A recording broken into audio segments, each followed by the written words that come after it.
Hello friends, life है इसके platform पर आपका स्वागत है। इस प्लेटफॉर्म पर एनसीईआरटी की जो सीरीज चल रही है उसमें हम 7th क्लास की ज्योग्राफी की एनसीईआरटी को डिस्कस कर रहे हैं। हमने इसके 2 चैप्टर को कवर कर लिया है।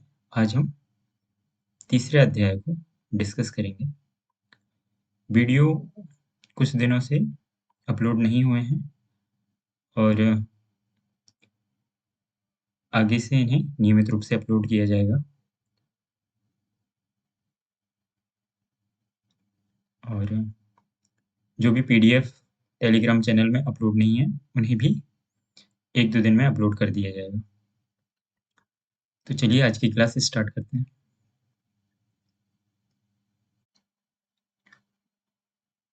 अध्याय 3, हमारी बदलती पृथ्वी, अवर चेंजिंग अर्थ। तो इस चैप्टर के अंतर्गत हम कौन कौन से बिंदुओं पर आज हम बात करने वाले हैं उसकी एक बार रूपरेखा देख लेते हैं। तो सबसे पहले हम पढ़ेंगे आज स्थल मंडलीय प्लेट। स्थल मंडलीय प्लेट और उसके बाद हम पृथ्वी की गतियां, अर्थ मूवमेंट्स, और तीसरे नंबर पे हम बात करेंगे मुख्य स्थलाकृतियां की, मेजर लैंडफॉर्म्स। Major landforms.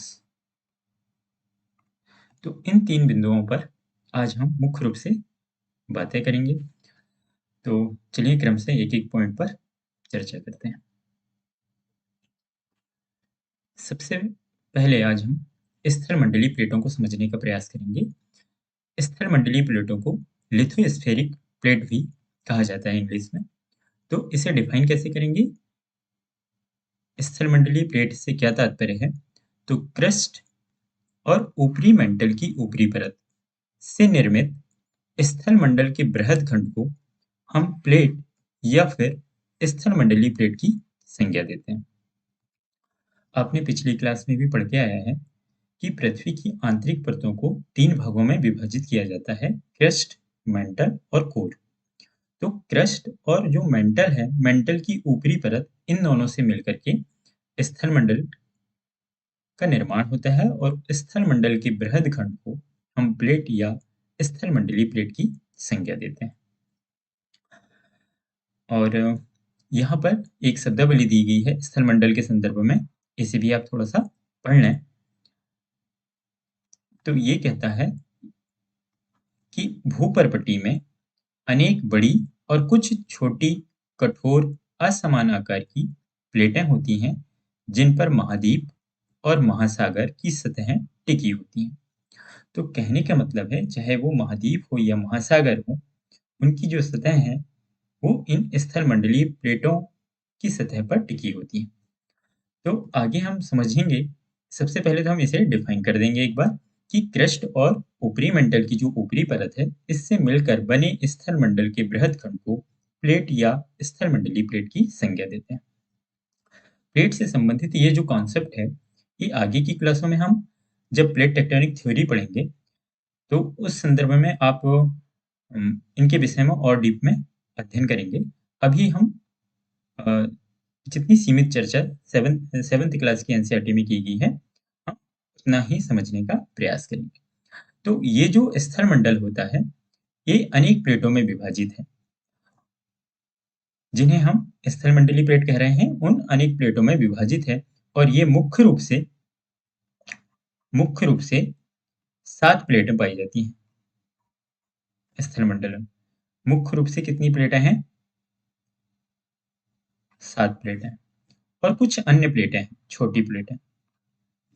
तो यदि आप एक बार फिगर देख लें कि कौन-कौन सी 7 प्लेटें हैं मुख्य रूप से, तो ये वाले फिगर में आप एटलस में भी इस फिगर को देख सकते हैं। यदि आपके पास ऑक्सफोर्ड का एटलस हो या ओरिएंट ब्लैकस्टोन का भी एटलस हो सके, तो जो भी एटलस हो आपके पास, तो आप उस एटलस में इन प्लेटों के डिवीजन को देख लें एक बार। एक प्लेट है नॉर्थ अमेरिकन प्लेट, दूसरी है साउथ अमेरिकन प्लेट, तीसरी है अफ्रीकन प्लेट, चौथी है यूरेशियन प्लेट, और इंडियन प्लेट और ऑस्ट्रेलियन प्लेट, इन दोनों को कंबाइन रूप से एक ही नाम दिया जाता है, इंडो ऑस्ट्रेलियन प्लेट के नाम से। और ये हो गई 5। छठवीं हो जाएगी हमारी अंटार्कटिक प्लेट और 7वीं प्लेट होती है पैसिफिक प्लेट, जो कि प्रशांत महासागर का मुख्य रूप से भाग को कवर करती है। तो इनमें से जो 6 प्लेटें हैं, 1 से 6 तक जो प्लेटें हैं, ये मुख्य रूप से महाद्वीपीय क्रस्ट से निर्मित कही जाती हैं और जो पैसिफिक प्लेट है, ये मुख्य रूप से महासागरीय प्लेट है। तो इस प्रकार से महासागरीय क्रस्ट से निर्मित प्लेट है ये। तो इस प्रकार से जो 7 मुख्य प्लेटें हैं, उनके नाम आप फिर से देख सकते हैं यहाँ पर। नॉर्थ अमेरिकन प्लेट, उत्तरी अमेरिकी प्लेट, दक्षिणी अमेरिकी प्लेट, अफ्रीकन प्लेट या फिर अफ्रीकी plate, Eurasian plate, Indo Australian plate, Antarctic plate और फिर 7वीं नंबर में है पैसिफिक प्लेट। तो ये तो 7 मुख्य प्लेटें हैं।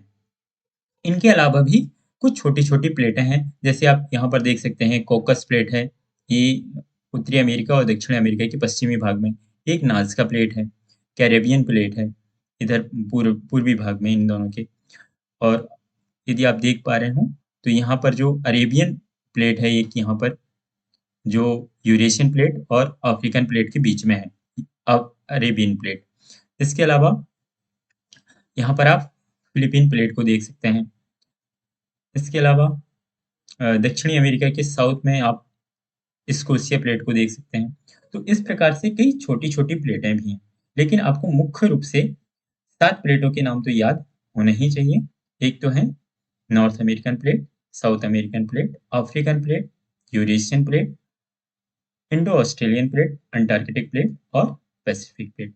कई बार क्वेश्चन इन छोटी प्लेटों के संदर्भ में पूछा जाता है कि इनकी अवस्थिति कहाँ है, कहाँ पर है। तो मैपिंग से संबंधित इस क्वेश्चन को आप ध्यान से कवर कर सकते हैं, इस फिगर को ध्यान से देख के। अपने एटलस में आप बार-बार इस फिगर को देखें, तो आपको इनकी अवस्थिति से संदर्भित जो छोटी प्लेटें हैं, इनकी अवस्थिति से संदर्भित यदि कोई क्वेश्चन आता है, तो वो आप हल करने की स्थिति में होंगे। तो फिर से हम अपने पॉइंट पे बात करते हैं। तो स्थलमंडलीय प्लेटों के विषय में हमने अभी 7 मुख्य प्लेटों के बारे में देखा। इसके बाद हम बात करते हैं कि पृथ्वी के आंतरिक भाग में मैग्मा में होने वाली गति से इन प्लेटों में क्या होता है, संचलन होता है। ये जो प्लेटें हैं, ये सभी की प्लेटें पृथ्वी के आंतरिक भाग में मैग्मा में होने वाली जो गति है, उससे ये प्लेटें संचलित होती हैं, मतलब गति करती हैं और इसके फलस्वरूप पृथ्वी की सतह में परिवर्तन होता है। तो इसीलिए कहा जाता है कि पृथ्वी की जो सतह है, वो स्थायी नहीं है, बल्कि वो परिवर्तनशील है, क्योंकि पृथ्वी के आंतरिक भाग में मैग्मा में मूवमेंट होता है कंटिन्यूअस, जिसके फलस्वरूप इन स्थलमंडलीय जो प्लेटें हैं, इनमें भी गति होती है और जब ये गति करती हैं ये प्लेटें, तो पृथ्वी की सतह में परिवर्तन होता है। आगे के चैप्टरों में आप देखेंगे कि इन्हीं प्लेटों की टक्कर के फलस्वरूप कहीं पर्वतों का निर्माण होता है, तो कहीं ज्वालामुखी की घटनाएं होती हैं, भूकंप की घटनाएं होती हैं। तो ये सारे फिनोमेना इन आंतरिक प्लेटों के, इन आंतरिक मैग्मा के संचलन के कारण या उसकी गति के कारण प्लेटों में भी क्या होता है, संचलन होता है। तो आगे के चैप्टर में और डीप में चर्चा की गई है। आगे की क्लास में विशेष रूप से हम 11th-12th की जब क्लास की एनसीईआरटी पढ़ेंगे, तब वहाँ पर और डीप में इसके विषय में चर्चा की गई है। तो अभी हम इतना ही समझने का प्रयास करते हैं। तो आपने अभी प्लेटों के विषय में क्या जाना? एक तो हमने इसको डिफाइन किया है कि क्रस्ट और ऊपरी मंडल की ऊपरी परत से निर्मित स्थलमंडल के बृहद खंड को प्लेट या स्थलमंडलीय प्लेट कहते हैं और ये मुख्य रूप से 7 प्लेटें में विभाजित किया जाता है। उनके आप नाम बता सकते हैं और कुछ अन्य छोटी प्लेटें भी हैं। और पृथ्वी के आंतरिक भाग में मैग्मा की गति के कारण इन प्लेटों में संचलन होता है या इनमें गति होती है, जिसके फलस्वरूप पृथ्वी की सतह में परिवर्तन देखने को मिलता है आपको। जब आप स्थलमंडलीय प्लेटों को इस प्रकार से आप डिफाइन कर सकते हैं और उनके मूवमेंट के विषय में भी बता सकते हैं। दूसरे नंबर पर बिंदु पर हम बात करते हैं कि पृथ्वी की गतियां, मूवमेंट्स ऑफ द अर्थ। तो जो पृथ्वी में जो गतियां हैं, यहाँ पर जो गतियां शब्द का यूज किया गया है। यहाँ पर पृथ्वी की सतह में होने वाले परिवर्तन को बताने के लिए या उसको डिफाइन करने के लिए गतियां शब्द का यूज किया गया है। तो पृथ्वी की गतियां मुख्य रूप से दो प्रकार के बलों से निर्धारित होती हैं। इनके विषय में आप प्रीवियस क्लास में भी पढ़ चुके हैं। एक है अंतर्जनित बल और दूसरे हैं बहिर्जनित बल। अंतर्जनित बल ये पृथ्वी के आंतरिक भागों में उत्पन्न होते हैं और आंतरिक भागों में भी तापमान के बढ़ने के कारण जो मैग्मा की उत्पत्ति होती है, तो उस मैग्मा के मूवमेंट के कारण ही इन अंतर्जात बलों की उत्पत्ति होती है मुख्य रूप से। तो इसे हम और आगे जब समझेंगे कि अंतर्जात बल को फिर दो कैटेगरी में डिवाइड किया जाता है। एक है आकस्मिक बल और दूसरा है पटल विरूपण बल। आकस्मिक बल कहने का मतलब है कि जब अंतर्जात बल के कारण आकस्मिक रूप से मतलब सडनली मूवमेंट होता है प्लेटों में, तो उस बल को हम आकस्मिक अंतर्जात बल कहते हैं। और पटल विरूपण बल किसे कहते हैं? जब अंतर्जात बल के कारण प्लेटों में धीरे धीरे मूवमेंट होता है, तो उसे पटल विरूपण बल की संज्ञा दी जाती है। तो इस प्रकार से आप दोनों को डिफाइन कर सकते हैं कि ये जो अंतर्जात बल है पृथ्वी के आंतरिक भागों में उत्पन्न होता है और उसकी उत्पत्ति का कारण क्या है? जो पृथ्वी के आंतरिक भाग में पाया जाने वाला जो मैग्मा है, उसमें गति होती है, उससे जब ऊर्जा रिलीज होती है, निकलती है, तो प्लेटें मूवमेंट करती हैं। पृथ्वी का जो आंतरिक बल है, आंतरिक बलों के कारण ही ये जो आकस्मिक बल है, तो आकस्मिक बल के कारण ही भूकंप, ज्वालामुखी और भूस्खलन जैसी घटनाएं आपको देखने को मिलती है पृथ्वी की सतह पर। तो इसके लिए कौन से अंतर्जात बल उत्तरदायी हैं? तो अंतर्जात बलों के अंतर्गत आकस्मिक बल का मतलब है कि वो एकाएक या फिर सडनली आपको इस टाइप की घटनाएं देखने को मिलती हैं, जिनमें आप भूकंप को रख सकते हैं, ज्वालामुखी को रख सकते हैं और भूस्खलन को, क्योंकि इनमें बहुत तेजी से परिवर्तन होता है। जैसे भूकंप आएगा तो वो एकाएक आएगा, ज्वालामुखी का जब विस्फोट होगा तो वो भी सडनली होगा। ऐसी भूस्खलन की भी जो घटना है, वो बहुत, कहने का मतलब है कि ये जो आकस्मिक बल हैं, इनके कारण जो भी घटनाएं घटित होती हैं, वो लघु काल में होती हैं। लघु काल का मतलब है शॉर्ट टाइम पीरियड में घटित होंगी। लेकिन पटल विरूपण बल जो होता है, पटल विरूपण बल जब अंतर्जात बलों के कारण प्लेटों में धीरे धीरे मूवमेंट होगा, तो इसके फलस्वरूप पटल विरूपण संचलन या फिर हम उसे कहते हैं पटल विरूपण बल। और फिर इसके कारण आपने देखा होगा पर्वतों का निर्माण होगा। जैसे हिमालय पर्वत का जो निर्माण है, ये सडनली नहीं हुआ है, मतलब आकस्मिक बल के द्वारा नहीं हुआ है, बल्कि उसका जो निर्माण है वो पटल विरूपण बल के कारण हुआ है। पटल विरूपण बल, पटल विरूपण बल का मतलब है कि जब अंतर्जात बलों के द्वारा प्लेटों में धीरे धीरे मूवमेंट होता है और एक दीर्घ काल में, बहुत लंबे पीरियड में पर्वतों का विकास होता है, तो इसे हम पर्वत निर्माणकारी बल भी कह देते हैं। तो आप इसके एग्जाम्पल में हिमालय के निर्माण को बता सकते हैं। हिमालय के निर्माण को बता सकते हैं और आज भी जैसे हिमालय की ऊंचाई क्रम से बढ़ रही है, तो प्लेटें आज भी धीरे धीरे एक दूसरे की ओर मूवमेंट कर रही हैं। कौन कौन सी प्लेटें हैं उनमें? एक है यूरेशियन प्लेट और दूसरी है भारतीय प्लेट। इन दोनों की टक्कर के फलस्वरूप हिमालय पर्वत का निर्माण हुआ है। इन्हें हम आगे की क्लास में और डीप में पढ़ेंगे। यहाँ पर सिर्फ हम इन शब्दावली को समझने के लिए इन एग्जाम्पल का यूज कर लेते हैं। तो आई होप कि आपको अंतर्जात बलों के विषय में ये दोनों घटनाएं समझ में आ गई होंगी। दूसरी कैटेगरी है पृथ्वी की गतियों के लिए, वो है बहिर्जनित बल। इससे अ, बहिर्जनित बल मतलब जो कि बाह्य कारकों के द्वारा उत्पन्न होते हैं। तो बाह्य कारक में आप किन्हें रख सकते हैं? हम पिछली क्लासों में भी इनकी चर्चा करे हैं कि बहता हुआ जल, इसके अलावा पवनें हो सकती हैं, इसके अलावा हिमानी हो सकती हैं,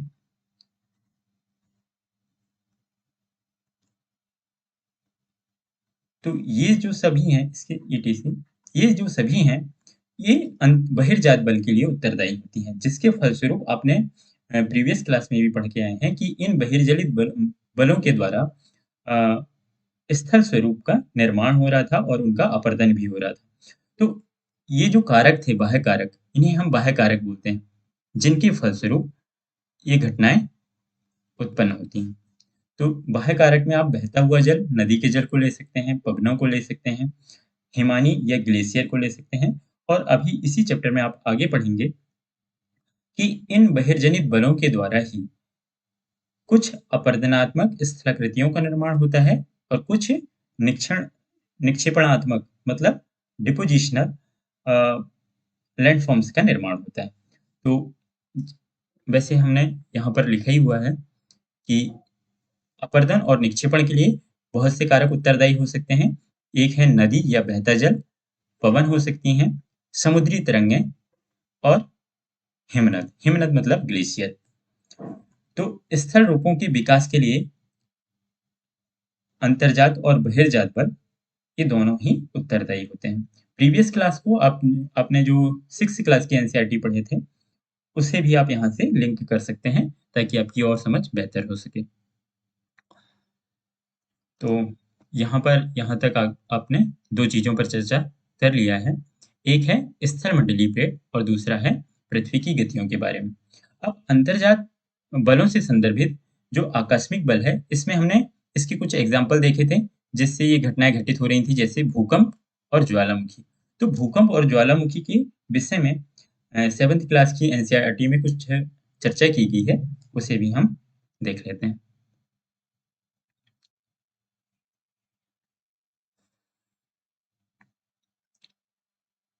जैसे कि इसमें सिर्फ अभी ज्वालामुखी के विषय में बहुत डीप में चर्चा नहीं हुई है, यहाँ पर सिर्फ इसे डिफाइन किया गया है और थोड़ी बहुत जानकारी दी गई है। तो उतना ही हमें भी यहाँ पर अभी डिस्कस करना है। एक सेकंड में चेक कर लूँ कि रिकॉर्डिंग में कोई प्रॉब्लम ना हो। ओके। तो ज्वालामुखी को कैसे डिफाइन करेंगे आप? इसे इंग्लिश में वॉल्केनो कहते हैं। तो भूपर्पटी पर खुला ऐसा छिद्र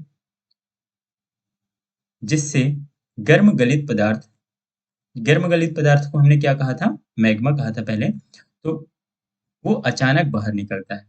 तो भू भू ज्वालामुखी क्या है कि भूपर्पटी पर खुला एक ऐसा छिद्र जिससे गर्म गलित पदार्थ मैग्मा अचानक बाहर निकलता है, उसे हम ज्वालामुखी कहते हैं। सपोज करो कि इस फिगर में आप देख सकते हैं कि ये है इसकी परपटी, जिसे आप भूपर्पटी कह रहे हैं, और इस भूपर्पटी के नीचे क्या होगा? मेंटल होगा। तो मैग्मा की जो उत्पत्ति है मुख्य रूप से इसी मेंटल भाग में होती है। तो ये जो रेड से दिखाया गया है यहाँ पर, मैं तो कलर चेंज करके दिखाता हूँ थोड़ा, कि ये जो रेड से दिखाया गया है यहाँ पर, ये है मैग्मा कोस्ट, मतलब मैग्मा चैम्बर बोलते हैं इसे, मैग्मा चैम्बर।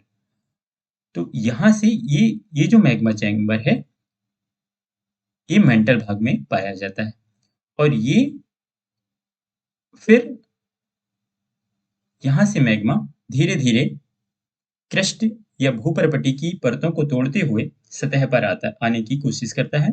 और जब वो सतह पर आता है तो यहाँ पर वो विस्फोट भी कर सकता है, और फिर शांत ज्वालामुखी की उत्पत्ति भी हो सकती है। आगे के चैप्टर में आप पढ़ेंगे कि ज्वालामुखी के कई प्रकार होते हैं। शांत शांत ज्वालामुखी होती हैं, विस्फोटक ज्वालामुखी होती हैं। तो वो आगे पढ़ेंगे हम उनके प्रकारों के विषय में डीप में। सिर्फ अभी हमें यहाँ पर सिर्फ वो समझना है कि इनसे संबंधित और कौन कौन सी टर्म्स हैं।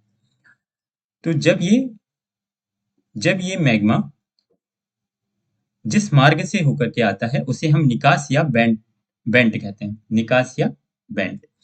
अच्छा, और सतह पर आकर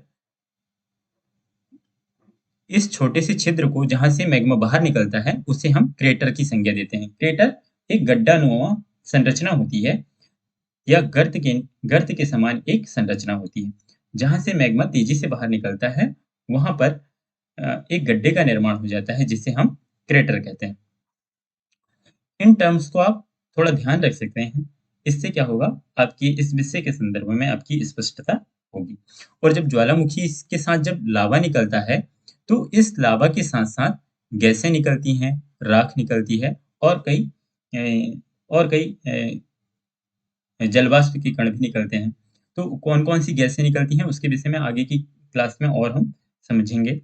अभी तो सिर्फ़ आप ये समझें कि जब पृथ्वी के आंतरिक भाग से मैग्मा की उत्पत्ति होती है और वो सतह पर आता है, तो इस मार्ग को हम निकास कहते हैं, जिस मार्ग से होकर के ये मैग्मा ऊपर आता है।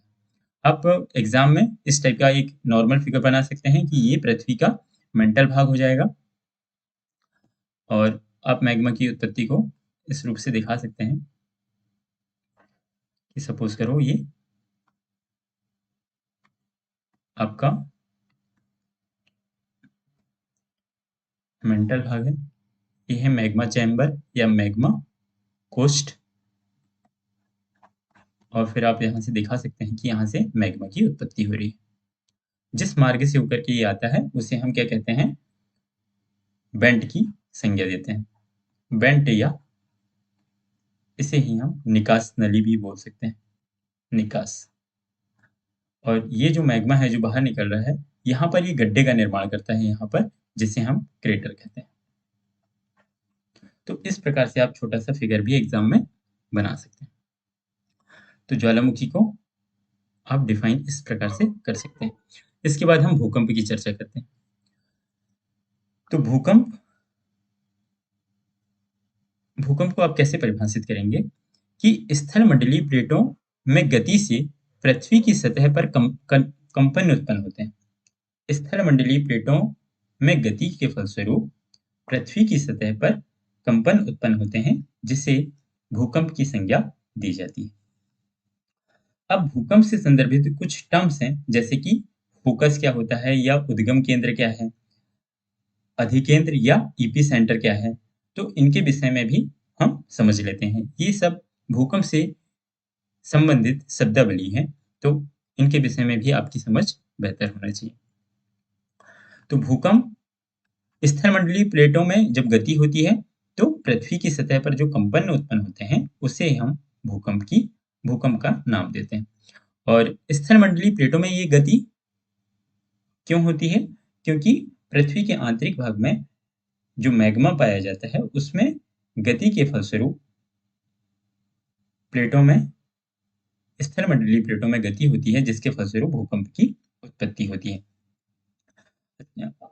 आप आगे और पढ़ेंगे कि फिर जो मैग्मा होते हैं, उसमें संवहन धाराएँ चलती हैं, जो कि वृत्ताकार लूप में मूवमेंट करती हैं, जिसके फलस्वरूप स्थलमंडलीय प्लेटें भी गति करती हैं। तो आगे के क्लास में और डीप में हम इसके बारे में चर्चा करेंगे। अब आगे नेक्स्ट पॉइंट पे हम बात करते हैं उद्गम केंद्र।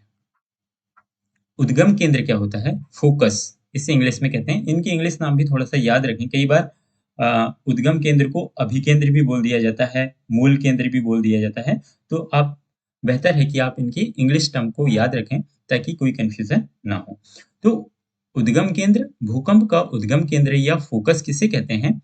कि भूपर्पटी के नीचे का वह स्थान जहाँ कंपन आरंभ होता है या जहाँ कंपन की उत्पत्ति होती है या जहाँ से ऊर्जा जो भूकंप को उत्पन्न करने के लिए जो ऊर्जा रिलीज़ होती है, उसकी उत्पत्ति होती है, तो उसे हम फ़ोकस या उद्गम केंद्र का नाम देते हैं। भूपर्पटी के नीचे वह स्थान जहाँ कंपन आरंभ होते हैं या कंपनों की उत्पत्ति होती है, उसे आप उद्गम केंद्र का नाम देते हैं। और अधिकेंद्र क्या होता है? अधिकेंद्र को एपिसेंटर कहते हैं। कि भू सतह पर उद्गम केंद्र के निकटतम स्थान जहाँ सर्वप्रथम कंपन महसूस किया जाता है। सपोज करो ये हमारी पृथ्वी है, ये पृथ्वी है। यदि ये उद्गम केंद्र हो जाए, यदि ये उद्गम केंद्र हो जाए, मान के चलो ये क्या है? फोकस है, जिसे मैंने डॉट से दर्शाया है वो है फोकस। तो इसके निकटतम बिंदु ये जो सतह पर होगा, यदि पेन का कलर चेंज कर दूं थोड़ा, इसके निकटतम जो बिंदु होगा सतह पर, यहाँ पर तो ये इसका क्या होगा, ईपी सेंटर होगा, ये होगा ईपी सेंटर। तो फोकस के निकटतम पृथ्वी की सतह का वह बिंदु जहां सर्वप्रथम कंपन महसूस किए जाते हैं, उसे हम ईपी सेंटर का नाम देते हैं। और जो कंपन है वो तरंगों के रूप में होते हैं, और ये जो तरंगे हैं इसी ईपी सेंटर से बाहर की ओर गमन करती हैं।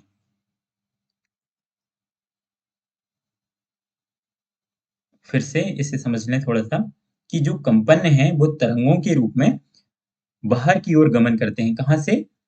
ईपी सेंटर से। सबसे पहले इसकी उत्पत्ति तो फोकस में होगी, और फोकस में होने के बाद यहाँ से जो तरंगे निकलती हैं वो सबसे पहले सतह पर, जहां पर हमें कंपन महसूस होगा, ईपी सेंटर में, फिर ईपी सेंटर से चारों दिशाओं में यहाँ से तरंगे उत्पन्न होंगी, और फिर इनका वो जिस दिशा में मूवमेंट करेंगी वहां पर वो विनाश करेंगी। तो इस फिगर को थोड़ा सा आप ध्यान से देख लें कि फोकस क्या था। फोकस था भूपर्वती के नीचे वह स्थान जहां कंपन आरंभ होते हैं, और ईपी सेंटर या अधिकेंद्र क्या होता है कि भू सतह पर उद्गम केंद्र के निकटतम स्थान होता है ये, जहां सर्वप्रथम कंपनों को महसूस किया जाता है। और यहीं से, मतलब ईपी सेंटर से कंपन जो है तरंगों के रूप में चारों दिशाओं में गमन करते हैं, जो उनकी गति होती है। अच्छा, और जो ईपी सेंटर है, ईपी सेंटर के ही निकटतम भाग में ही सर्वाधिक हानि होती है, क्योंकि यहाँ पर ही सबसे अधिक तीव्रता होगी। जैसे जैसे ईपी सेंटर से दूरी बढ़ती जाएगी, जो विनाश है, भूकंप भूकंप से होने वाला जो विनाश है वो क्रमशः कम होता जाएगा। तो यहाँ पर मैंने इसको भी मेंशन किया है कि अधिकेंद्र से या फिर ईपी सेंटर से जैसे जैसे दूरी बढ़ती है, भूकंप की तीव्रता घटती जाती है, और इसके फलस्वरूप वहां होने वाली हानि भी कम होती जाएगी।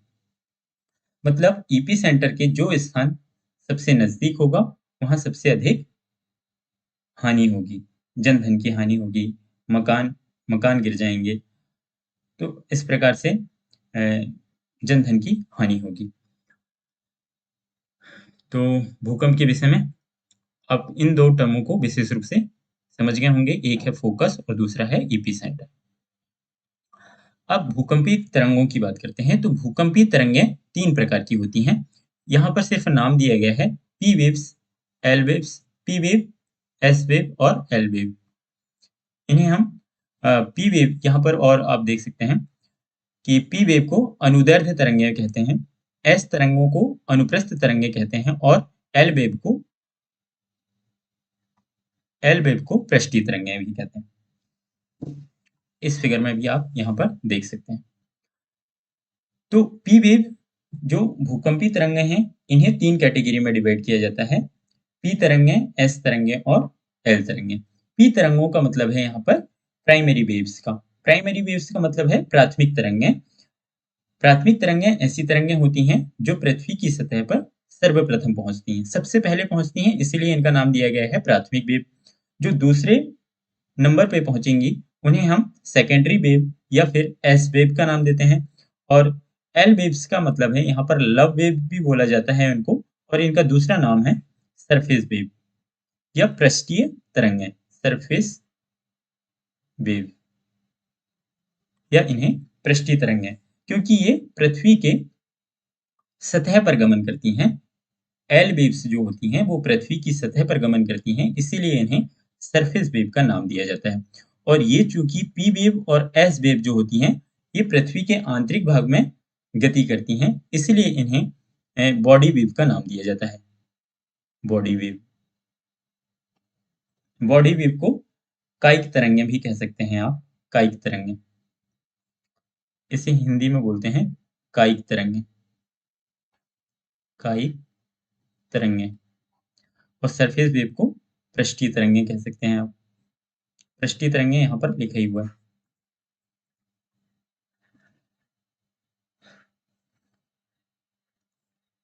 अच्छा, भूकंप का जो मापन है भूकंप का मापन जिस यंत्र से किया जाता है उसे भूकंपलेखी यंत्र या फिर इंग्लिश में उसे कहते हैं सिस्मोग्राफ। तो कई बार इंग्लिश नाम ही देवनागरी लिपि में आ जाता है, तो आप इस नाम को याद रखें। कई बार सीधे ही सिस्मोग्राफ इस टाइप से लिखा आता है एग्जामों में, तो आप इसका इंग्लिश नाम भी याद रखें, सिस्मोग्राफ। सिस्मोग्राफ क्या है? ये एक यंत्र है जिसके माध्यम से भूकंप का मापन किया जाता है। अच्छा, भूकंप की जो तीव्रता होती है उसे रिक्टर स्केल में मापा जाता है। रिक्टर स्केल, इसकी जो खोज है वो 1935 में चार्ल्स चार्ल्स एफ रिक्टर, इन्होंने इसका आविष्कार किया था, इस पैमाने का। इसलिए इन्हीं के नाम पर इसका नाम रख दिया गया है रिक्टर स्केल। ये जो रिक्टर स्केल होता है,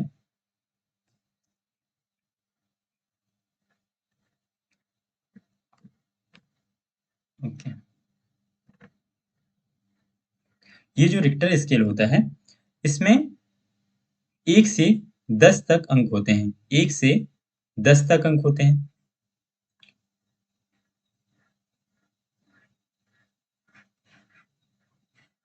अच्छा, और प्रत्येक अंक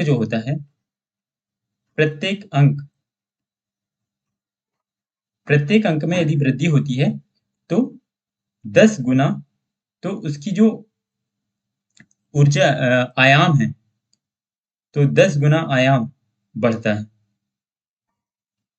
10 गुना आयाम बढ़ता है। ये फैक्ट को थोड़ा सा आप याद रख सकते हैं। ये एनसीईआरटी में नहीं दिया गया है, ये एडिशनल जानकारी है आपके लिए, तो इसे आप याद रख लें। इससे आपके बहुत से क्वेश्चन सॉल्व हो जाएंगे कि जो रिक्टर पैमाना होता है उसमें 1 से 10 तक अंक होते हैं। प्रत्येक अंक में वृद्धि पर 10 गुना आयाम में वृद्धि होती है। ये एम्पलीट्यूड बोला जाता है आयाम को। और प्रत्येक अंक में जो वृद्धि है, प्रत्येक अंक में ये जो वृद्धि है इससे 32 गुना ऊर्जा ऊर्जा मुक्त होती है। तो ये दोनों फैक्ट आप थोड़ा सा याद रखें यहाँ पर। तो आपने भूकंप के विषय में क्या क्या पढ़ा है?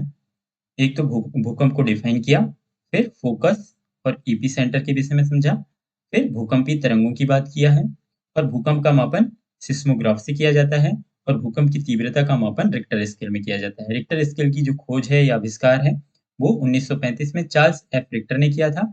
रिक्टर पैमाने पर 1 से 10 तक अंक होते हैं। प्रत्येक अंक में वृद्धि से जो उसका आयाम है भूकंप का, उसमें 10 गुना की वृद्धि होती है। और प्रत्येक अंक में वृद्धि से जो ऊर्जा है, कितनी ऊर्जा ज्यादा निकलती है, तो 32 गुना ऊर्जा ज्यादा निकलती है। इस बात को भी आप याद रखें। ये दोनों फैक्ट कई बार एग्जाम में पूछे गए हैं, तो इस दृष्टि से भी ये इंपॉर्टेंट हो जाता है। आप इस फिगर को एक बार और थोड़ा सा देखना है, इससे आपकी भूकंप से संबंधित स्पष्टता और हो जाएगी। जैसे ये हो गया इसका फोकस, ये जो बिंदु है यहाँ पर, ये है फोकस, ये है फोकस, ये। तो इसने फोकस को या उद्गम केंद्र को डिफाइन किया है कि वह स्थान जहां, इसे थोड़ा सा जूम कर देता हूं मैं,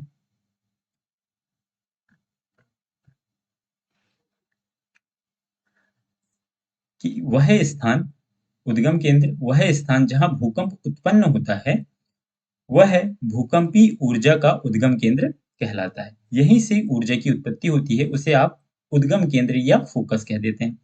और इसके, ये जो भूपर्पटी या सतह पर जो सबसे निकटतम बिंदु है यहाँ पर, ये इसके सबसे निकटतम बिंदु है, जिसे आप अधिकेंद्र कह रहे हैं। इंग्लिश में इसी को बोलते हैं ईपी सेंटर। ये फिगर भी एनसीईआरटी की बुक में दिया हुआ है, आप चाहें तो उसमें भी देख सकते हैं।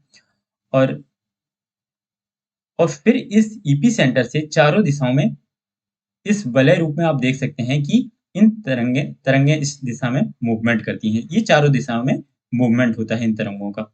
और जब ये तरंगें मूवमेंट करती हैं तो पृथ्वी की सतह या फिर स्थल मंडलीय जो प्लेटें हैं उनमें भी कंपन होता है। तो कंपन होने के कारण ही हम उसे क्या कहते हैं? भूकंप कहते हैं। और फिर इसने यहाँ पर लिखा भी हुआ है कि भूकंपी तरंगें सभी दिशाओं में बाहर की ओर निकलती हैं। तो इस प्रकार से आप अ, समझ समझ गए होंगे कि भूकंप से संबंधित ये इन टर्मों के विषय में। तो आप लास्ट में जब हम क्वेश्चन डिस्कस करेंगे तो आप देखेंगे कि भूकंप से भी कई एग्जामों में क्वेश्चन बार-बार पूछे गए हैं।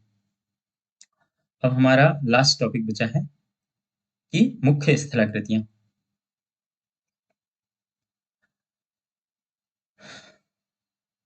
मुख्य स्थलाकृतियां, मेजर लैंडफॉर्म्स।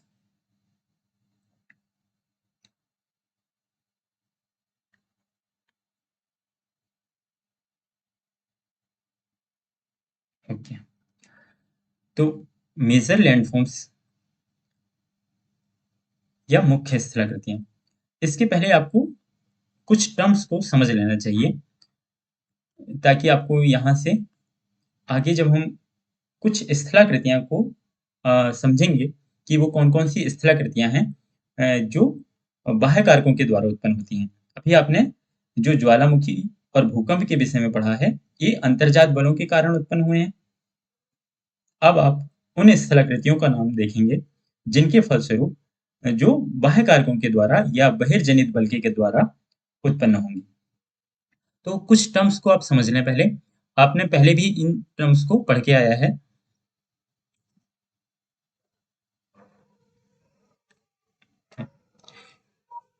थोड़ा सा नीचे कर दो।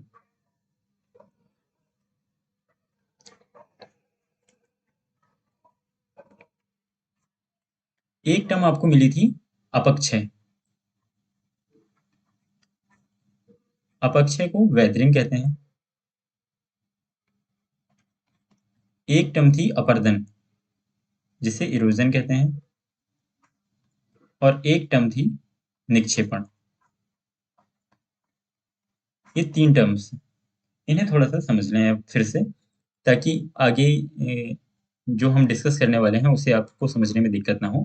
वेदरिंग या अपक्षय क्या होता है कि जब चट्टानें भौतिक या रासायनिक कारकों के द्वारा छोटे-छोटे टुकड़ों में टूटती है, तो इस घटना को अपक्षय कहा जाता है।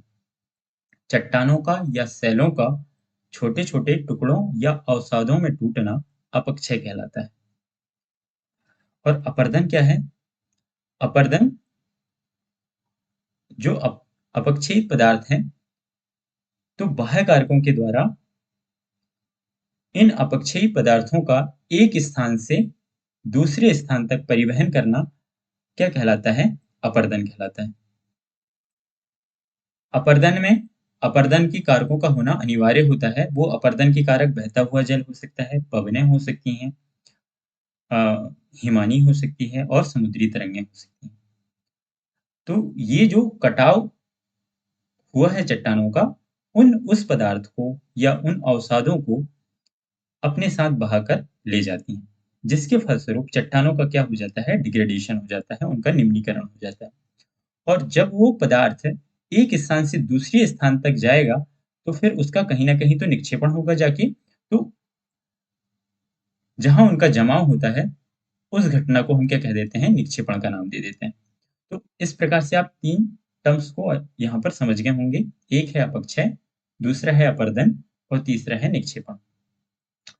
अपक्षय में चट्टानें एक स्थान पर टूटकर वहीं रह जाती हैं। मतलब जहाँ मान के चलो ये कोई चट्टान है, इसको आप ऐसे समझ लें। अपर्दन में क्या होता है कि यदि ये चट्टान है बड़ी, तो यदि इसके टुकड़े यहीं टूट के इसी के पास रह जाएँ, तो इसे कहते हैं हम अपक्षय। लेकिन जब ये टुकड़े एक स्थान से दूसरे स्थान पर चले जाएँ, तो जिन कारकों के द्वारा इन्हें ले जाया जाता है, तो उस घटना को हम कहते हैं अपर्दन, कि इनका क्या हो गया है? अपर्दन हो गया है। और जिस स्थान पर जाकर ये जमते हैं, जहाँ इनका जमाव होता है, इन टुकड़ों का या अवसादों का जहाँ जमाव होगा, उसे आप निक्षेपण नाम देंगे। तो आई होप कि आपको तीनों टर्म क्लियर हो गई होंगी। ये इसका हो गया अपक्षय और फिर इसका हो गया अपर्दन। ये 3 प्रक्रम या प्रक्रियाएँ होती हैं।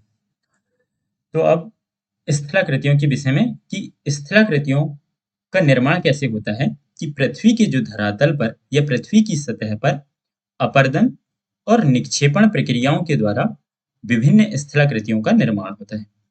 अभी आप आगे देखेंगे कि कौन कौन सी स्थलाकृतियों का निर्माण होगा। तो आप दो कैटेगरी को समझ सकते हैं, एक होंगी अपरदनात्मक स्थलाकृतियां और दूसरी होंगी निक्षेपणात्मक स्थलाकृतियां। अपरदनात्मक को इंग्लिश में बोलेंगे इरोजनल लैंडफॉर्म्स और निक्षेपणात्मक स्थलाकृतियों को हम बोलेंगे डिपोजिशनल लैंडफॉर्म्स। तो आगे देखेंगे आप कि जैसे नदी नदी के कौन कौन से कार्य होते हैं, तो इससे संबंधित आप स्थलाकृतियां देखेंगे आगे कि कौन कौन सी स्थलाकृतियों का निर्माण हो रहा है। तो मुख्य स्थलाकृतियों में सबसे पहले हम जो एग्जाम्पल उठा रहे हैं, इसे हम ए नाम दे देते हैं, नदियों के कार्य। तो नदियों के द्वारा कौन कौन सी स्थलाकृतियां बनती हैं, जैसे जलप्रपात। जलप्रपात कहाँ पर बनेगा? नदी में ही बनेगा। तो जब नदी जो है किसी खड़े ढाल वाले स्थान से अत्यधिक कठोर सैल या फिर खड़े ढाल वाली घाटी पर गिरती है, तो वहां पर जलप्रपात का निर्माण करती है। आपने आसपास नदियों में जलप्रपात को देखा होगा। भारत के कुछ जलप्रपात जैसे कि जबलपुर में है, भेड़ाघाट में, जिसे धुआंधार जलप्रपात का नाम दिया जाता है। ऐसे ही नर्मदा नदी पर बहुत से जलप्रपात बनते हैं। तो ऐसे आप भारत के अंदर कौन कौन से जलप्रपात हैं उसको भी देख सकते हैं। तो इन जलप्रपातों का निर्माण कैसे होता है कि जब नदी किसी खड़े ढाल वाले स्थान से अत्यधिक कठोर सैल या फिर खड़े ढाल वाली घाटी पर गिरती है, तो जलप्रपात का निर्माण करती है। जैसे आप इस फिगर में देखें कि ये जो कठोर सैल है, ये जो ऊपर वाली है, ये कठोर सैल है, और जो नीचे वाली जो सैल है, इसकी जो नीचे की जो सैलें हैं, सैल मतलब जो चट्टाने हैं, ये मुलायम या मृदु सैल है। तो जो मृदु सैल होगी या जो कोमल चट्टाने होंगी, वो पानी के द्वारा उनका क्या हो जाएगा? कटाव हो जाएगा। और कटाव होने के कारण वो ऐसा तीव्र ढाल बना देंगी, जिसके फलस्वरूप जो कठोर चट्टाने हैं उनका तो कटाव नहीं होगा, क्योंकि वो अ, कठोर हैं। कठोर मतलब कोई आग्नेय सेल होगी, और मृदु सेल का मतलब वो कोई अवसादी सेल या काइंत्री सेल होंगी। आग्नेय सेल का कटाव बहुत मुश्किल होता है, क्योंकि वो कठोर सेलें का एग्जाम्पल है। तो कठोर सेलों का कटाव नहीं होने के कारण ये जो तल है, ये तो ऊपर ही बना रहेगा, लेकिन जो नीचे की जो चट्टाने हैं, जब उनका कटाव हो जाएगा मृदु होने के कारण, तो जो जल आ रहा है नदी का, वो इस ऊंचाई से गहराई पर गिरेगा, जिसके फलस्वरूप यहाँ पर वाटरफॉल या फिर जलप्रपात का निर्माण होगा। तो कुछ एग्जाम्पल यहाँ पर दिए गए हैं एनसीईआरटी में, उनके नाम आप देख लें कि विश्व में हजारों छोटे जलप्रपात हैं। सबसे ऊंचा जलप्रपात कौन सा है? जो कि दक्षिण अमेरिका की वेनेजुएला में है, एंजल जलप्रपात। इसका नाम आप याद रख सकते हैं। एक महत्वपूर्ण बात है यहाँ पर कि विश्व का सबसे ऊंचा जलप्रपात कहाँ पर है? दक्षिण अमेरिका के वेनेजुएला में है, और उस जलप्रपात का नाम है एंजल जलप्रपात। दूसरा इसमें फैक्ट और दिया है अन्य जलप्रपातों के नाम, कि उत्तरी अमेरिका की कनाडा और संयुक्त राज्य अमेरिका की सीमा पर एक कौन सा जलप्रपात है? नियाग्रा जलप्रपात। और ये दूसरी जानकारी होगी। कुछ फैक्ट आपको ऐसे याद रखना है। और एक और तीसरा फैक्ट दिया है कि अफ्रीका में जाम्बिया और जिम्बाब्वे की सीमा पर विक्टोरिया जलप्रपात है। तो कई बार जोड़ी बनाने वाले जो सवाल आते हैं या क्वेश्चन आते हैं, उनमें भी आ सकता है कि कौन सा जलप्रपात कहाँ पर अवस्थित है, किस देश में अवस्थित है, या किन देशों की सीमाओं पर अवस्थित है। तो आप इन तीनों के नाम आप याद रख सकते हैं। एंजल जलप्रपात, ये दक्षिणी अमेरिका में है, वेनेजुएला में। दूसरा है नियाग्रा जलप्रपात। नियाग्रा जलप्रपात कनाडा और यूएसए की सीमा पर अवस्थित है, उत्तरी अमेरिका में। और एक तीसरा जो है विक्टोरिया जलप्रपात, ये अफ्रीका महाद्वीप में जाम्बिया और जिम्बाब्वे देशों के सीमा पर अवस्थित है। तो ऐसे करके इन जलप्रपातों के नाम आप याद रख सकते हैं। तो नदी के कार्यों में एक कार्य हो गया कि वो जलप्रपात का निर्माण करती है। और नदी जब मूवमेंट करती है, तो जब वो मैदानी भागों में पहुंचती है, तो मैदानी भागों में मोड़दार मार्ग बनाती है, जिसे हम विसर्प या मियांडर कहते हैं। आपने नाम सुना होगा कि नदी मेंडरिंग करती है या विसर्प का निर्माण करती है। तो जब मैदानी भाग में पहुंचती है नदी, तो वो नदी का जो मार्ग है वो वक्राकार या मोड़दार हो जाता है, जिसे हम ज्योग्राफी की भाषा में कहते हैं कि नदी मेंडर कर रही है या नदी में विसर्प का विकास हो गया है।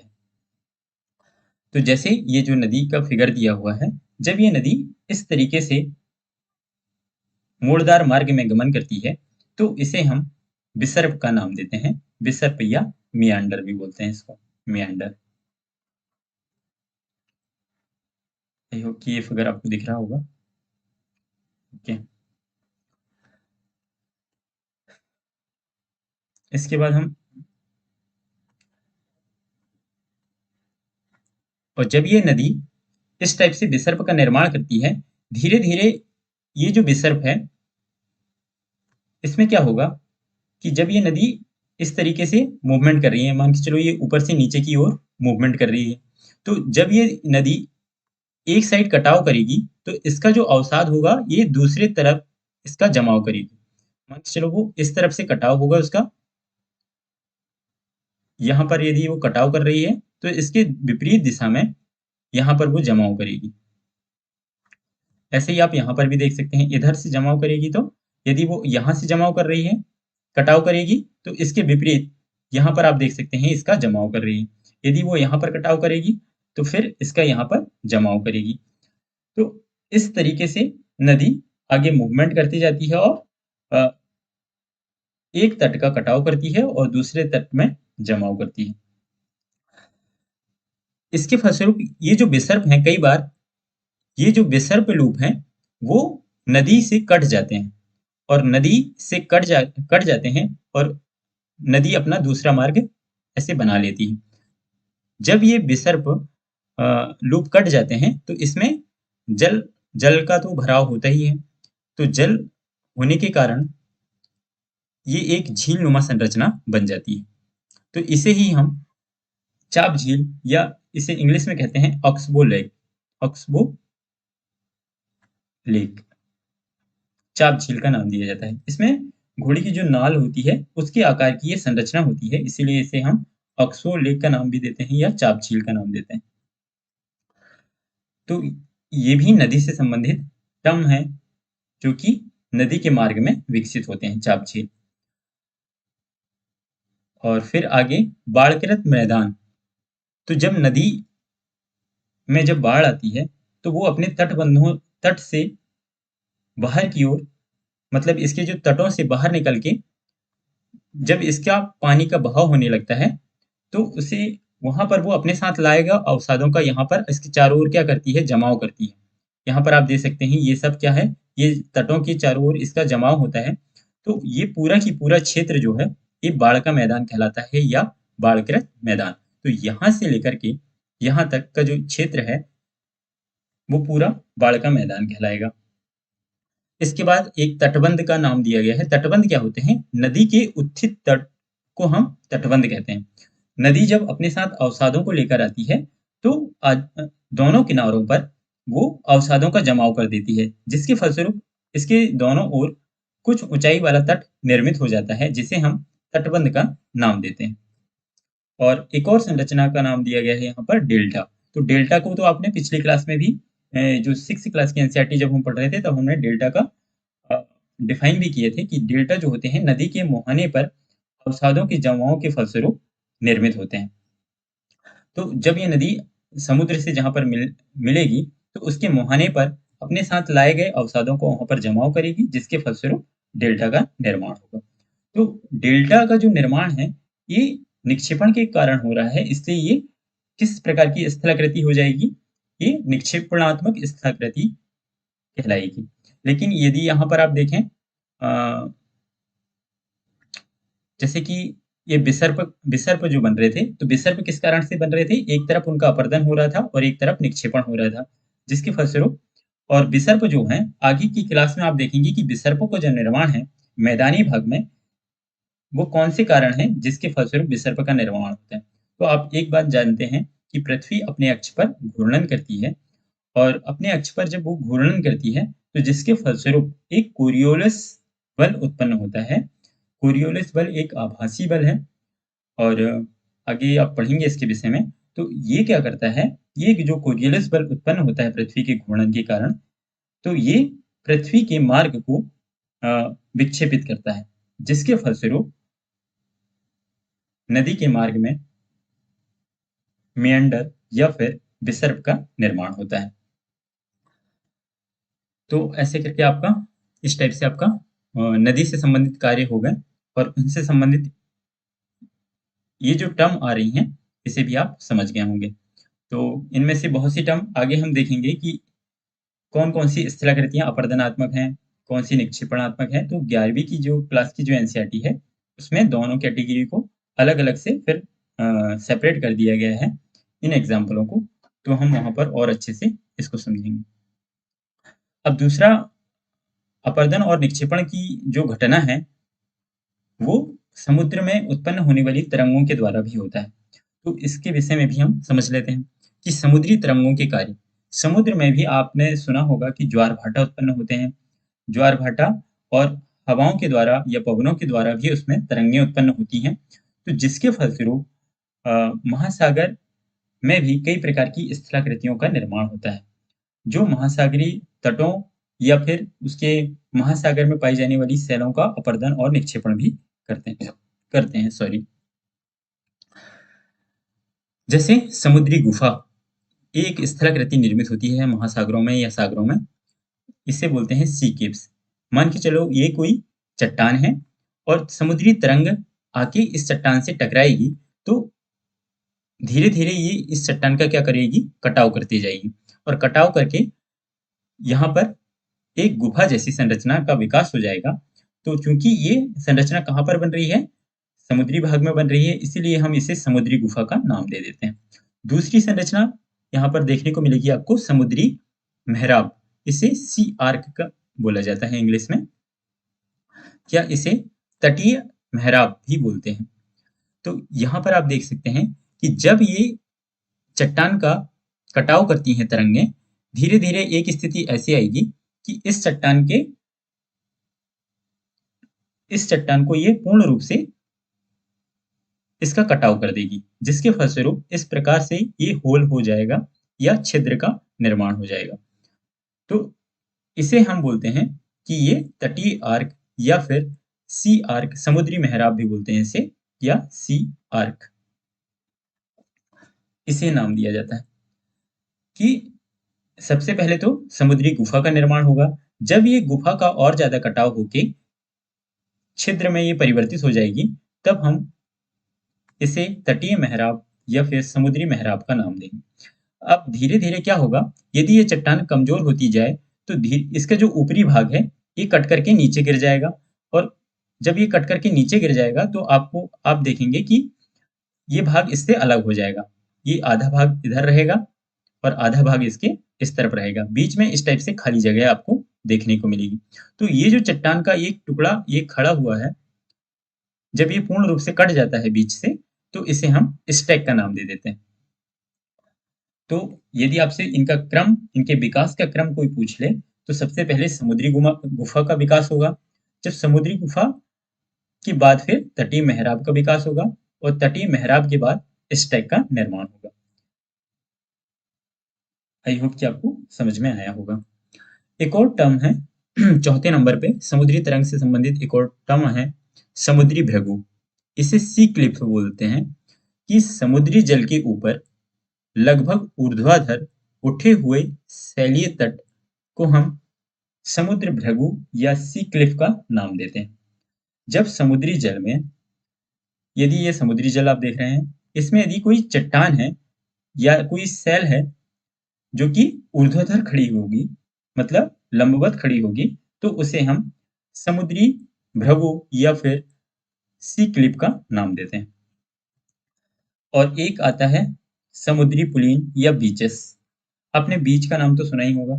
तो जैसे गोवा के तट पर आपको बीच देखने को मिलते हैं। तो ये क्या है कि जब समुद्री तरंगें अवसादों को किनारों पर जमाव करती हैं। जब समुद्री तरंगें, इससे चाहे तो आप लिख लें कि जब समुद्री तरंगें जब समुद्री तरंगें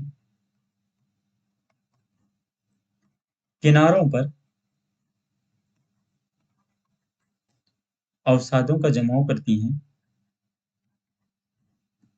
अवसादों का जमाव करती हैं, तो समुद्री प्लेन या फिर बीचेस का निर्माण होता है।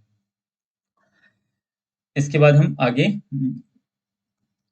ये तो हमने दूसरे नंबर पे बात कर लिया है, मतलब बी नाम दे देते हैं इसको। तीसरा है हिमनद, या जो ग्लेशियर होते हैं।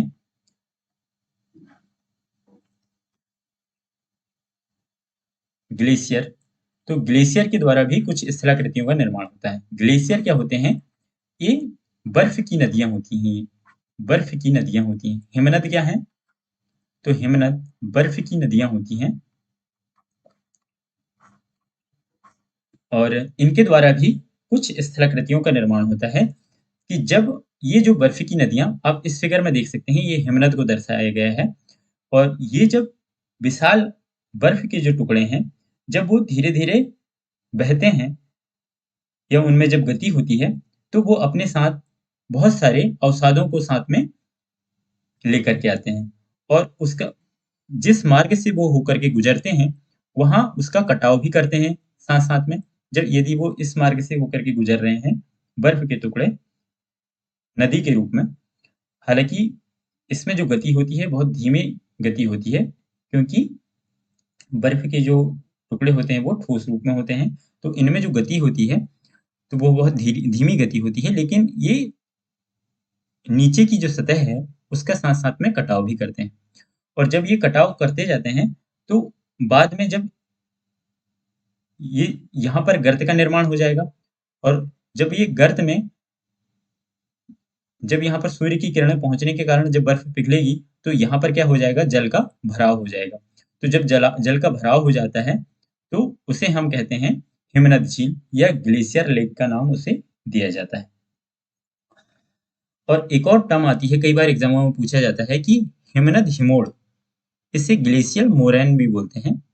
तो जब ये हिमनद गति करते हैं, तो अपने साथ बहुत सारे अवसादों को साथ में लेकर आते हैं, और जिस जगह पर हिमनद के द्वारा लाए गए अवसादों का निक्षेपण होता है, उन्हें हम ग्लेशियर मोरैन या फिर हिमनद हिमोड़ का नाम दिया जाता है।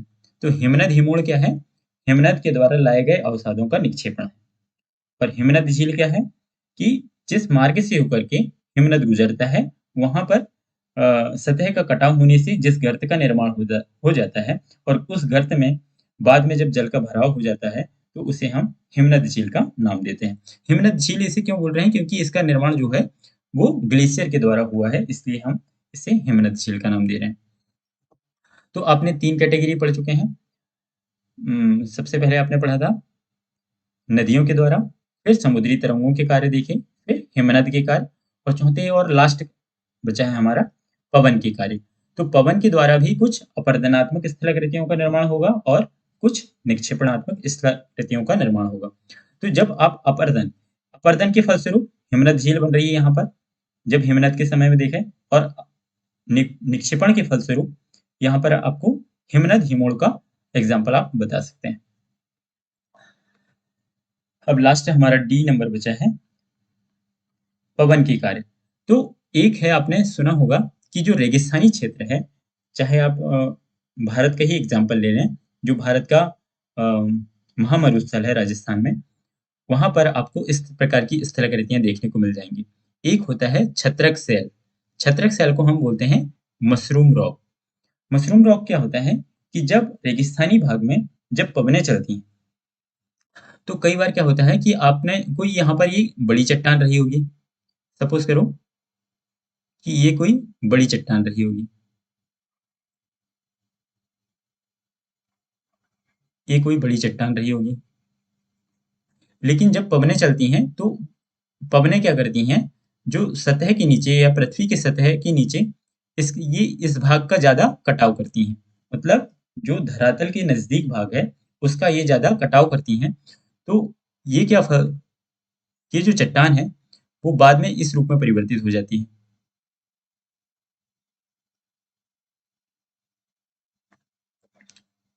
जब ये पहले ये चट्टान लगभग इस रूप में रही होगी,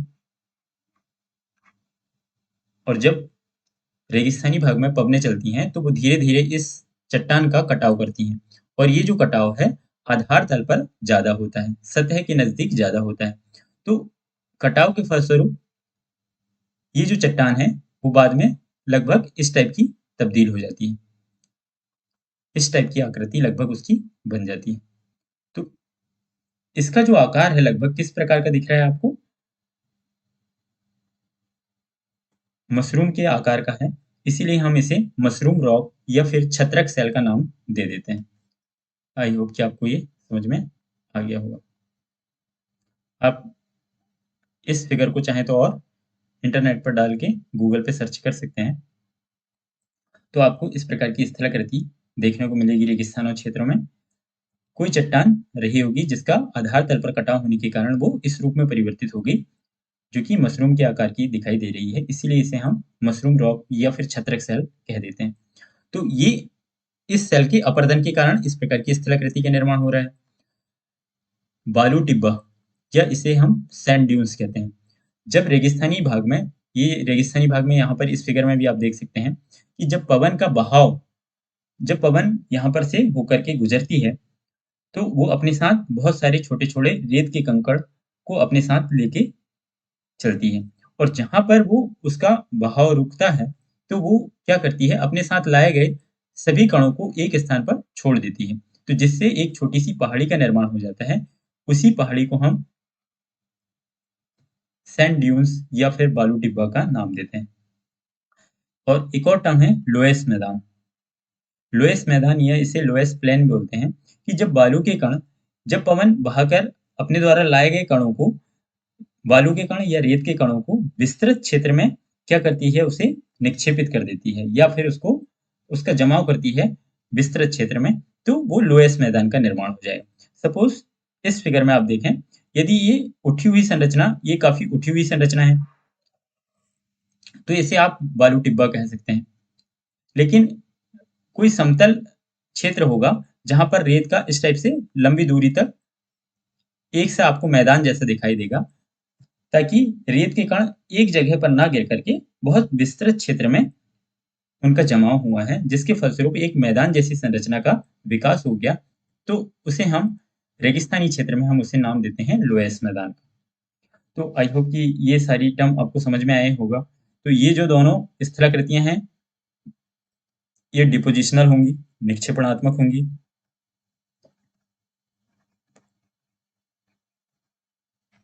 और ये जो छत्रक सेल है ये किसके फलस्वरूप बना है, ये अपरदन के फलस्वरूप बना है, अपरदन के फलस्वरूप। तो ये भी आपको समझ में आ गया होगा।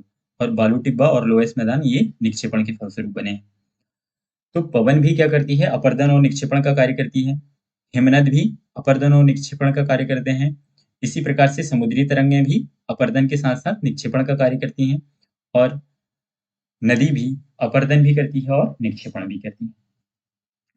तो यहाँ पर आके हमारा चैप्टर कंप्लीट हो गया है, और अब हम प्रीवियस ईयर में आए हुए कुछ यूपीएससी और अदर स्टेट पीएससी के एग्जाम के कुछ क्वेश्चन देख लेते हैं, ताकि आपकी इससे आए हुए क्वेश्चन आपको हल कर सकें आप, और आपका इस चैप्टर के संबंध में इसकी इम्पोर्टेंस को भी आप समझ पाएं। तो एक क्वेश्चन आया हुआ है, ये यूपीपीसीएस मेंस में 2015 में पूछा था कि निम्नलिखित में से यहाँ पर होगा कौन सा यंत्र महत्वपूर्ण भूकंपीय तरंगों के मापन के लिए प्रयोग किया जाता है। यहाँ पर आप चाहें तो थोड़ा सा लिखना है, कौन सा यंत्र, निम्नलिखित में से कौन सा यंत्र महत्वपूर्ण भूकंप की तरंगों के मापन के लिए प्रयोग किया जाता है। तो अभी आपने पढ़े हैं कि सिस्मोग्राफ जो होता है ये भूकंप के मापन का यंत्र है। ये क्या है, भूकंप के मापन का यंत्र। तो जिस यंत्र से आप भूकंप का मापन करते हैं उसे आप सिस्मोग्राफ कहते हैं। एक और क्वेश्चन यहाँ से आया हुआ है, यूपी लोअर सब ऑर्डिनेट प्री एग्जाम 2015 में ये पूछा है कि भूकंप की तीव्रता का मापन किससे किया जाता है। तो आपने पढ़ के आए हैं कि वो रिक्टर पैमाना होता है जिससे भूकंप का मापन किया जाता है। यहाँ पर और ज़्यादा डिस्कशन इसलिए नहीं कर रहा हूँ क्योंकि हमने ऑलरेडी ही इन सभी बिंदुओं पर बात कर लिया है। और एक लास्ट क्वेश्चन है जो कि यूपीएससी में 2006 में आया हुआ है।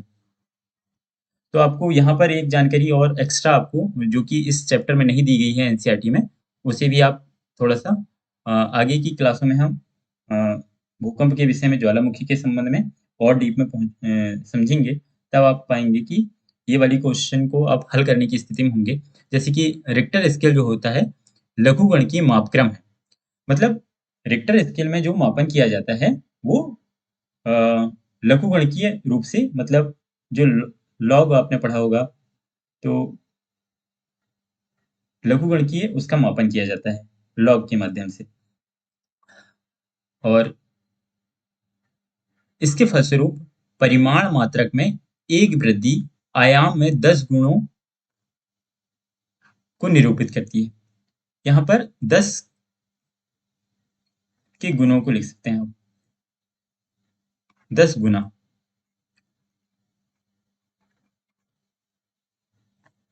मतलब यहाँ पर इंग्लिश टर्म को आपको ध्यान में रखना है। यहाँ पर परिमाण कहने से मतलब है उसका एम्पलीट्यूड से। यदि जो रिक्टर स्केल है, रिक्टर स्केल में एक अंक की वृद्धि हो रही है, कहने का मतलब है कि एक अंक की वृद्धि होती है। तो अभी आपने पढ़ के आए हैं, तो जो आयाम है, आयाम कितने गुना से बढ़ जाता है? उसका जो आयाम है 10 गुना बढ़ जाता है। तो ये पहला कथन उसका क्या हो जाएगा? सही हो जाएगा। दूसरा कथन पढ़ें आप, रिक्टर स्केल में प्रत्येक पूर्णांक गठन पर जो ऊर्जा है वो पूर्ववर्ती पूर्णांक पठन की ऊर्जा की 100 गुनी होती है। तो अभी आपने पढ़ के आए हैं कि एक अंक की यदि वृद्धि होती है रिक्टर पैमाने पर, एक अंक की वृद्धि होती है रिक्टर पैमाने पर, तो जो ऊर्जा है वो कितनी गुना से बढ़ती है? 32 गुना ऊर्जा ज्यादा मुक्त होती है। ज्यादा मुक्त होती है, 32 गुना ऊर्जा ज्यादा मुक्त होती है। तो ये कथन कैसा हो जाएगा? यहाँ पर 100 गुना दिया है तो ये कथन हो जाएगा सही, गलत हो जाएगा। तो उपरोक्त में से इसने पूछा है कौन सा सही है, तो इसका सिर्फ एक कथन सही है, तो आप आसानी से इसे टिक कर सकते हैं। क्योंकि 6th क्लास की एनसीईआरटी से सारे क्वेश्चन आपके भूकंप और ज्वालामुखी के सॉल्व नहीं होंगे। आप आगे की क्लासों में भी अ, जब आप डीप में और ज्यादा भूकंप और ज्वालामुखी के संदर्भ में 11th की एनसीईआरटी में पढ़ेंगे, तब आप और भी क्वेश्चन को हल करने की स्थिति में होंगे। तो चलिए, आज का हमारा यहाँ पर ये चैप्टर काफ़ी कॉन्सेप्ट के साथ भी बताना था इसको, और एग्ज़ाम के पर्पज़ से भी ये चैप्टर बहुत महत्वपूर्ण है। तो यहाँ पर हमारा लेक्चर समाप्त होता है। नेक्स्ट वीडियो में मुलाकात करते हैं। Thank you.